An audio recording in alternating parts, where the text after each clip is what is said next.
প্রিয় শিক্ষার্থীরা, SV English একাডেমিতে তোমাদের স্বাগত জানাই। আমি তোমাদের সঙ্গে রয়েছি পার্থ।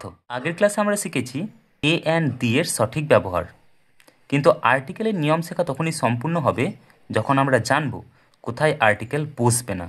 আমাদের আজকের টপিক হলো zero article. A and the এদের ব্যবহার কোথায় হচ্ছে না। আমাদের এই জিরো আর্টিকেলের ব্যবহার শিখতে হলে আমাদেরকে 5টা রুলস মনে রাখতে হবে। কি রুলস শিখতে হবে, অর্থাৎ প্রধান 5টি নিয়ম।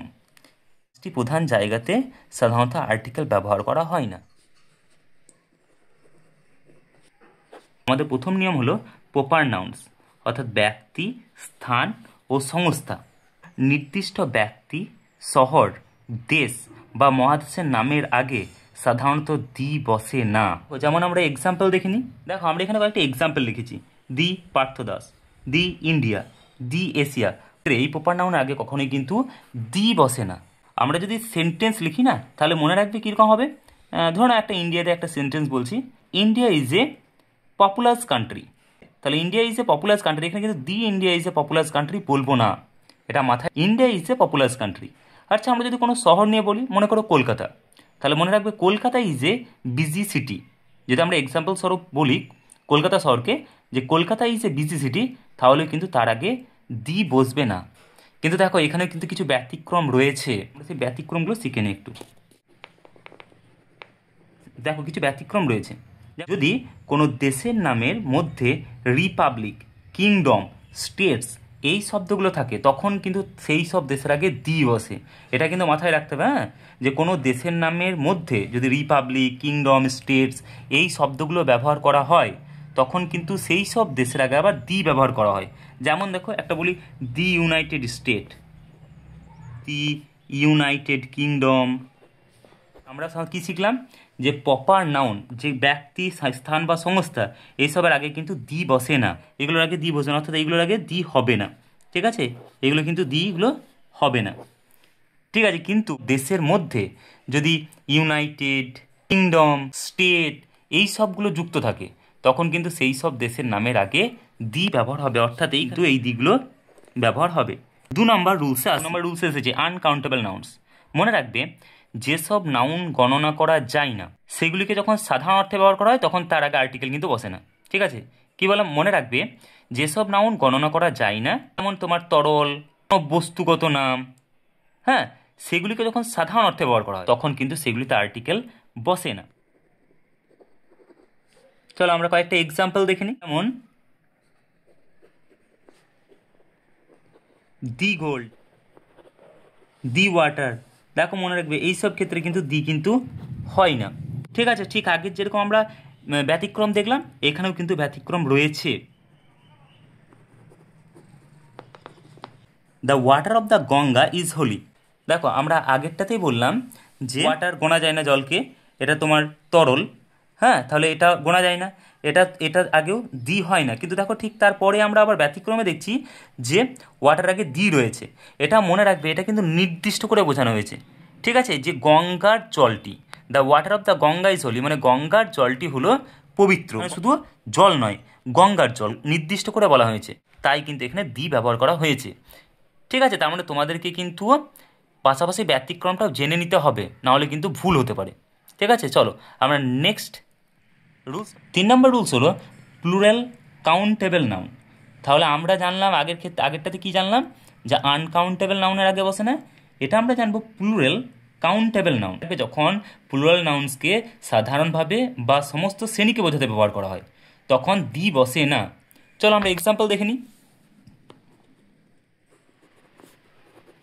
দেখো, চিলড্রেন, এটা হলো প্লুরাল নাউন, কিন্তু কখনোই দি বসবে না। ঠিক আছে, এটা মাথায় রাখবে, যে সমস্ত শিশু বোঝানো হচ্ছে, হ্যাঁ, এখানে কিন্তু দি বসবে না। যদি আমরা এক্সাম্পল স্বরূপ বলি, চলো আমরা একটা সেন্টেন্সে দেখে নিই। যেমন মনে রাখবে, চিলড্রেন লাইক টু প্লে, এখানে কিন্তু কখনোই the children like to play এটা হবে না। আরও যদি আমরা এক্সাম্পল নিয়ে নিই, বার্ডস। দেখো, মনে রাখবে দ্য বার্ডস ফ্লাই, এটা কিন্তু হয় না, বার্ডস ফ্লাই। ঠিক আছে, যখন আমরা বার্ডটা প্লুরাল ফর্মে ব্যবহার করব, তখন কিন্তু বার্ডস ফ্লাই। এইবার এরও আবার কিছু ব্যতিক্রম রয়েছে। এখানেও মনে রাখবে, যখন প্লুরাল নাউনকে নির্দিষ্ট করে বোঝানো হয়, তখন কিন্তু তার আগে আবার দি বসে। ঠিক আছে, চলো আমরা একটা এক্সাম্পল দেখে নিই।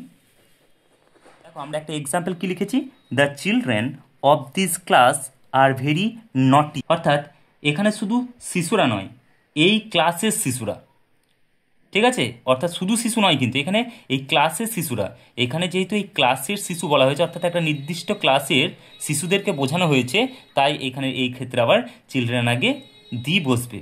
বেশ, চলো আমরা নেক্সট রুল দেখে নিই। 4 নম্বর রুলস হলো মিলস, স্পোর্টস, ল্যাঙ্গুয়েজ।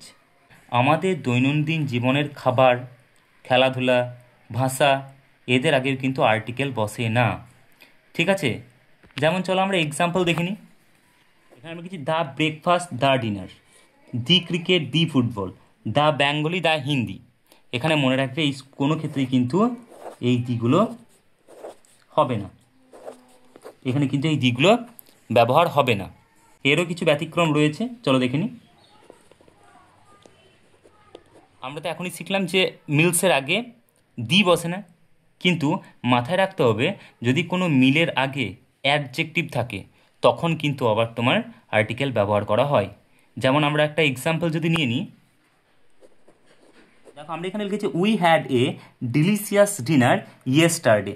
দেখো এইখানে কিন্তু এই যে ডিনার রয়েছে এইখানে এটা ব্যবহার হয়েছে, হ্যাঁ, তো এটা মাথায় রাখবে যে এই ডিনারের আগে একটা অ্যাডজেক্টিভ রয়েছে তাই তার আগে এটা বসানো হয়েছে। যদি ডিলিশিয়াস অর্থাৎ এই অ্যাডজেক্টিভটা না থাকতো তাহলে কিন্তু ডিনারের আগে এ বসতো না, অর্থাৎ কোনো রকম আর্টিকেল এ বা দি, হ্যাঁ, এরকম ধরনের কোনো আর্টিকেল কিন্তু বসতো না। মাথায় রাখতে হবে যে ডিলিশিয়াস বসেছে অর্থাৎ এখানে একটা অ্যাডজেক্টিভ বসেছে, তাই এখানে এই আর্টিকেলটি ব্যবহার হয়েছে। 5 নাম্বার রুলস হলো অ্যাবস্ট্রাক্ট নাউন, অর্থাৎ কোনো অ্যাবস্ট্রাক্ট নাউন্সের আগে কিন্তু আর্টিকেল বসবে না। অ্যাবস্ট্রাক্ট নাউন বলতে বিমূর্ত ধারণা, বিমূর্ত ধারণা মানে যেগুলো ছোঁয়া যায় না, দেখা যায় না, হ্যাঁ, যেমন কোন জিনিসগুলো যেমন গুণ, অনুভূতি, এই সব নামগুলির আগে কিন্তু কোনো আর্টিকেল বসে না। চলো আমরা এক্সাম্পল দেখে নিই। দেখো আমরা এক্সাম্পলে লিখেছি লাভ, অনেস্টি, ফ্রিডম। যখন আমরা এইগুলোকে নাউন হিসেবে ব্যবহার করছি অর্থাৎ এগুলো হলো অ্যাবস্ট্রাক্ট নাউন, আমরা যখন এই অ্যাবস্ট্রাক্ট নাউনগুলোকে ব্যবহার করছি তখন কিন্তু তার আগে কোনো রকম আর্টিকেল বসে না, অর্থাৎ কোনো রকম এ বা দি বা অ্যান এরকম কিচ্ছু ব্যবহার হয় না। মনে রাখবে এটা কোথাও ব্যবহার করা হয় না যে the honesty is the best policy, ঠিক আছে। কী বলবো সঠিকটা কী হলো, honesty is the best policy. বললাম honesty is the best policy, এটা ঠিক, দি অনেস্টি নয়। তারপর তোমার লাভ, হ্যাঁ, যেমন লাভ ইজ ব্লাইন্ড, এটা এটা লাভ দিয়ে যদি করি love is blind, the love is blind, এটাও কিন্তু হয় না। তাহলে আজ আমরা শিখলাম আর্টিকেলসের সবচেয়ে গুরুত্বপূর্ণ 5টি জিরো আর্টিকেল ব্যবহার, ঠিক আছে। সেই 5টি কী কী শিখলাম, proper noun, uncountable noun, plural noun, meals, sports, language আর অ্যাবস্ট্রাক্ট নাউন্স। প্রত্যেক ক্লাসে আমরা গ্রামারে আরও জটিল জটিল জিনিসগুলো সহজভাবে শিখব। ভিডিওটি ভালো লাগলে চ্যানেলটি সাবস্ক্রাইব করে এবং ভিডিওটিতে লাইক দিয়ে পাশে থেকো। আর হচ্ছে পরের ভিডিওতে, ততক্ষণ ভালো থাকো, সুস্থ থাকো, ধন্যবাদ।